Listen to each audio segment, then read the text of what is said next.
PM Modi को guest of honour बुलाया गया है बेस्टिल डे पर फ्रांस के। बेस्टिल डे बिल्कुल भारत के गणतंत्र दिवस के दिन जैसा एक दिवस होता है फ्रांस में।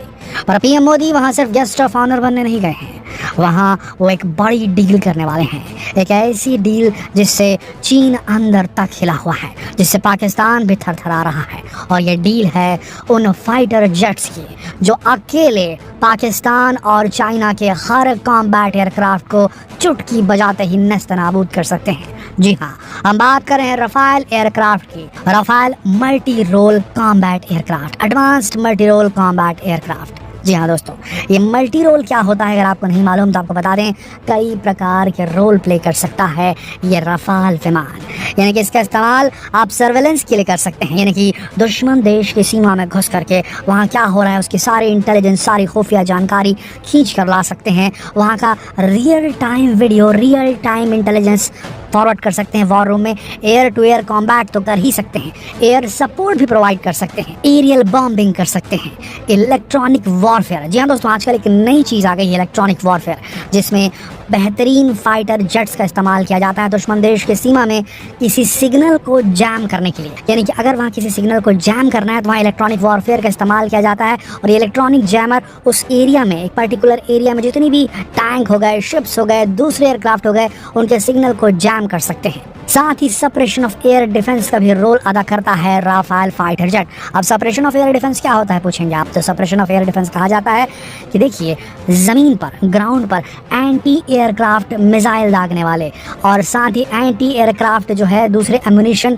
पोस्टेड रहते हैं धरती पर, ग्राउंड पर, और वो हवा में उड़ने वाले एयरक्राफ्ट को डायरेक्ट टारगेट करते हैं। रफाल आराम से पेनिट्रेट कर सकता है एनिमी के टेरिटरी में और ग्राउंड पर बेस्ड एंटी एयरक्राफ्ट गन्स को तुरंत खत्म कर सकता है दोस्तों। तो multi role advanced combat aircraft है राफेल। और राफेल से इतना डर क्यों रहा है चाइना? चाइना तो अपने आप को बहुत बड़ा देश बताता है कि उसकी आर्मी इतनी बड़ी है, उसकी नेवी इतनी बड़ी है, तो राफेल से क्यों डर रहा है भला चाइना? क्योंकि चाइना के पास में है J-20 चैंगडू J-20 एयरक्राफ्ट, जो कि कहा जाता है भाई इंटरनेशनल हल्कों में बात चलती है कि चाइना ने इसे टाप के बनाया है, यानी कि कॉपी करके बनाया है अमेरिका के F-22 रैप्टर जेट से। जी हाँ दोस्तों, अमेरिका का जो F-22 एयरक्राफ्ट है उसके डिज़ाइन को चुरा करके, कॉपी करके चाइना ने बनाया है J-20 चैंगडू एयरक्राफ्ट, और उसे दिखाता है ये सबसे एडवांस्ड है, 5th जनरेशन है। देखिए दोस्तों, राफेल जो है वो 4.5 जनरेशन मानती है। इसको बनाने वाली कंपनी डसॉल्ट एविएशन, जो कि फ्रेंच कंपनी है, ये 4.5 मानती है राफेल को। लेकिन 4.5 होने के बावजूद ये जो 5th जनरेशन बताता है चाइना अपने J-20 को, उससे कहीं ज़्यादा सुपीरियर कैपेबिलिटी है राफेल के पास। बात करें राफेल की काबिलियत की तो आपको बता दें, राफेल जो है उसकी जो सर्विस सीलिंग है वो 50,000 फीट है। 50,000 फीट की ऊंचाई पर ये बड़े आराम से उड़ सकता है। इसकी स्पीड सुनेंगे तो हिल जाएंगे, 1.8 माक। अब आप पूछेंगे माक क्या होता है? देखिए, माक आप समझ के चलिए कि आवाज़ की गति। तो इस स्थिति में माक 1 हुआ आवाज़ की गति से चलने वाला कोई भी चीज़, उसकी स्पीड आवाज़ की गति जैसी है।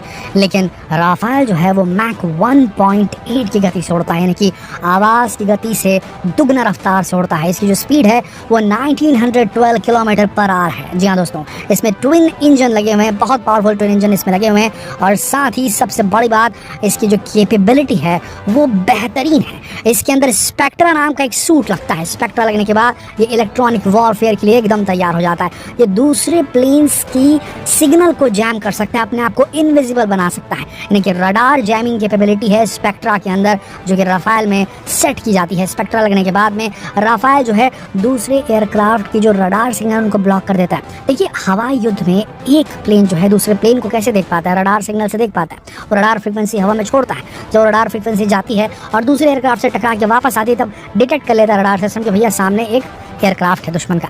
लेकिन ये जो स्पेक्ट्रा है राफेल में जो फिट है, वो दूसरी तरफ से आती हुई जो रडार फ्रीक्वेंसी उसको अवशोषित नहीं करता, उसे पास होने दे देता है। तो पता ही नहीं चल पाता उसे कि भैया यहाँ कोई एयरक्राफ्ट है, कि अपने आप को इनविजिबल बनाने में ज़बरदस्त है। इसीलिए स्टेल्थ टेक्नोलॉजी बहुत ज़्यादा हाई लेवल की है राफेल के अंदर। तो ये तो हो गई इलेक्ट्रॉनिक वॉरफेयर की बात करें कि कौन कौन सी मिसाइल्स लगती हैं इसके अंदर, तो आपको बता दें, meteor missile, air to air missile है, जेट्स हो गया, फाइटर जेट्स हो गया, स्मॉल एयरक्राफ्ट हो गया, यूएवी हो गया, ये तो छोड़ दीजिए, अगर कोई दूसरा एयरक्राफ्ट क्रूज मिसाइल फायर कर दे राफेल की तरफ, तो अपनी तरफ आती हुई गोली को गोली मान लीजिए भाई एयरक्राफ्ट के लिए, उस मिसाइल को हवा से हवा में ही खत्म कर सकता है ये मीटियोर मिसाइल, इतना पावरफुल है। इसके अलावा स्कैल्प ईजी क्रूज मिसाइल भी है इसके पास में, राफेल में जो माउंट की जा सकती है और राफेल में से चलाई जा सकती है। ये air to ground laser guided missile है और 300 kilometre BVR beyond visual range कहा जाता है, 300 किलोमीटर दूर तक मार कर सकती है, लेजर गाइडेड होती है, परफेक्ट प्रिसिशन हिट करती है दुश्मन के ठिकानों को। इसके बाद राफेल में माउंट की जा सकती है armament air sol modular hammer, ये ऐसी मिसाइल है इसकी हवा में डायरेक्शन जो है चेंज की जा सकती है। ये मीडियम रेंज की मिसाइल होती है, एयर टू ग्राउंड होती है और इसका इस्तेमाल जो है इंडो चाइना बॉर्डर पर बड़े आराम से किया जा सकता है, 60-70 किलोमीटर की इसकी जो है रेंज होती है। इसके अलावा जो है ट्विन गन पॉड्स लगे हैं 30 mm GI-80 के, जिसमें रिवॉल्वर कैनन जो है वो 1 मिनट में 2500 राउंड फायर कर सकती है राफेल में जो फिट रहती है।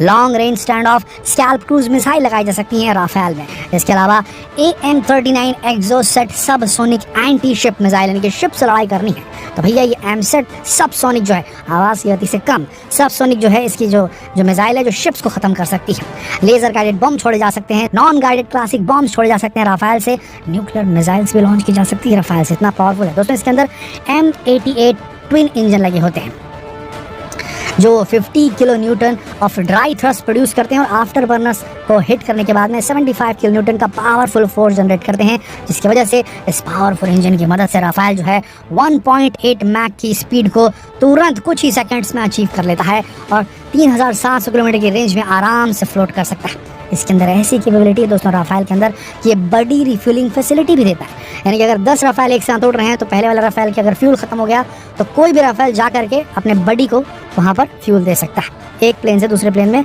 जो फ्यूल फ्लाइट के दौरान ही फ्यूल ट्रांसफर करने की एबिलिटी है। इसका कॉकपिट एकदम एडवांस्ड है। इलेक्ट्रॉनिक वॉरफेयर के बारे में हम बता चुके हैं कि बैटलफील्ड की रियल टाइम इन्फॉर्मेशन ये प्रोवाइड करता है वॉर रूम में डायरेक्ट, सबसे बड़ी चीज़ इसे ज़रूर कहा जाता है 4.5 जनरेशन फाइटर जेट, लेकिन इसके अंदर 5th जनरेशन फाइटर जेट्स की कैपेबिलिटी है, क्योंकि इसके अंदर लगा है ऐसा AESA एक्टिव इलेक्ट्रॉनिकली स्कैंड अरे सुपीरियर डिटेक्शन, ये सुपीरियर डिटेक्शन देता है लॉन्ग ट्रैकिंग रेंज तक की।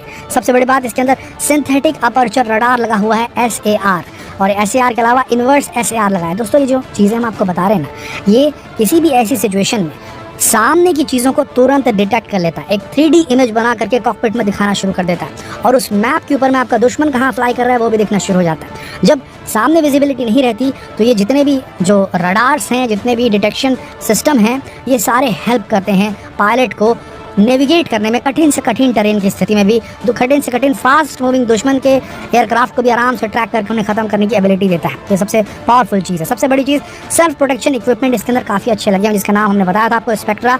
ये EV सूट है, इलेक्ट्रॉनिक वॉरफेयर सूट है, जो दूसरे एयरक्राफ्ट के सामने इसे लगभग इनविजिबल कर देता है। आपको बता देंगे दूर से ही infrared threat, electromagnetic threat, laser threat, दुनिया बदल रही है। वो दिन भूल जाइए जब ब्लास्ट किए जाते थे या धमाकों से उड़ाया जाता था।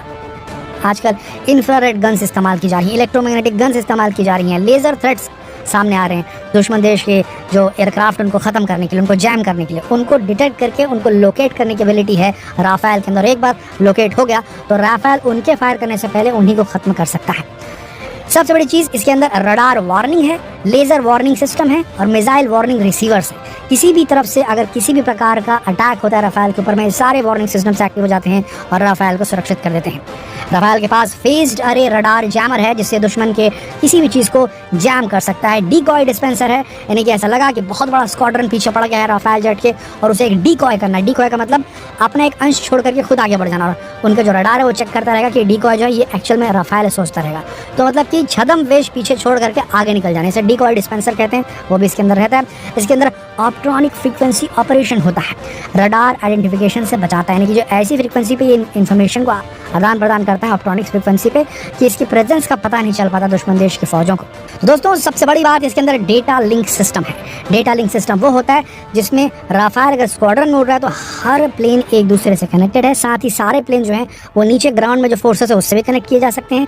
1 Mbps से मैसेजेस, सिग्नल्स और इमेजेस सब ट्रांसफर ट्रांसफ़र की जा सकती है। साथ ही वॉर रूम में कनेक्शन हो सकता है। शिप्स के साथ में लड़ रहा है, जो कि मोदी जी जो वहाँ गए हैं अभी फ्रांस में, सबसे इंपॉर्टेंट उनका जो अभी डील होने वाला है वो है राफाल मैरीटाइम वर्जन के जो एयरक्राफ्ट उनको खरीदने जा रहे हैं। हिसाब से राफाल मैरीटाइम इस प्रकार का जो राफाल होता है जिसके अंदर क्षमता होती है कि वो एयरक्राफ्ट कैरियर पे आराम से लैंड कर सके। लैंड करने से याद आया कि इसके लैंडिंग की जो जगह चाहिए सिर्फ 450 मीटर की इसको जगह चाहिए लैंडिंग करने के लिए। बहुत शॉर्ट स्ट्रिप पे बड़े आराम से उतर जाता है राफाल। और इसकी अपेक्षा में J-20 को अगर देखें तो J-20 को आज तक कभी टेस्ट नहीं किया गया, जबकि राफाल का इस्तेमाल अलग अलग सिचुएशन में, अलग देशों में, इराक हो, सीरिया हो, बड़े बड़े देशों में कठिन से कठिन परिस्थितियों में युद्ध में इसका इस्तेमाल हो चुका है, जिसकी वजह से इसका एक्सपीरियंस ज़बरदस्त है। जबकि जो J-20 है चाइना का, PLF का, यानी कि पीपल्स लिबरेशन एयर फोर्स का, चाइना का, उसका जो J-20 उसने आज तक एक भी युद्ध नहीं देखा। तो आप ही बताइए कि राफाल सुपीरियर हुआ या फिर चाइना का J-20। तो इसीलिए थर थर काँप रहे हैं चीनी लोग और पाकिस्तानी लोग इस बात से कि भैया जो भारत है वो अपने एयरफोर्स को बहुत ज़्यादा सशक्त करते जा रहा है राफाल की मदद से। आशा करते हैं इस वीडियो से आपको राफाल के बारे में सही जानकारी मिली होगी। जितना हो सके इस वीडियो को शेयर करें, फेसबुक पर, व्हाट्सएप पर, यूट्यूब पर। जल्द मिलते हैं आपसे अगले वीडियो में, तब तक के लिए आप सबका इस वीडियो के अंत तक बने रहने के लिए दिल से धन्यवाद।